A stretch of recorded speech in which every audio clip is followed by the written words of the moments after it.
ఒక పిల్లికి ఒకరోజు పెద్ద ఎలుక కనిపించిద్ది. అయితే ఆ పిల్లి ఎలుకతో నిన్ను తినేస్తానని చెప్పిద్ది. అయితే ఆ ఎలుక అంటది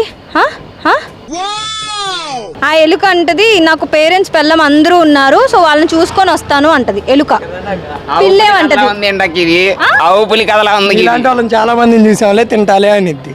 మీరంటే చాలా మందిని చూసారా తింటానే అంటది. పిల్లి ఏమనిద్ది అంటున్నా. పిల్లేగా తింటా అనేది ఎలకతో పాటు వస్తాననిద్ది. ఎలుకతో పాటు వస్తానంటది. ఆడే కరెక్ట్. Very good. ఎలకతో పాటు వెళ్ళి మిగిలిన ఎలకలు కూడా తినేసిద్ది. Wrong answer. అల్లడి ఒక్కసారి క్వశ్చన్.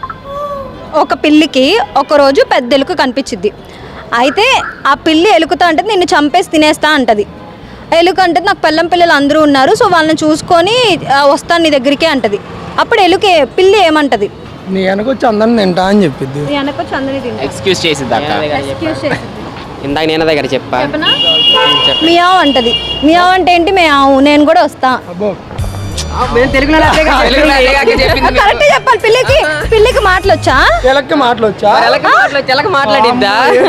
ఎలక్కి మాట్లాడతొత్తి అదే కదా. మరి మీరు కూడా కిచ్కిచ్చని చెప్పాలి కదా. సరే కిచకిచ్ అని చెప్పాలా? మీరు క్వశ్చన్ తెలుగులో అడిగారు, అది మొత్తం దాని భాషలో చెప్పండి. మీరు చెప్పండి. ఆన్సర్ చెప్పింది ఆన్సర్ చేద్దాం. అదే లాంగ్వేజ్ లో క్వశ్చన్ అడగండి. అదే లాంగ్వేజ్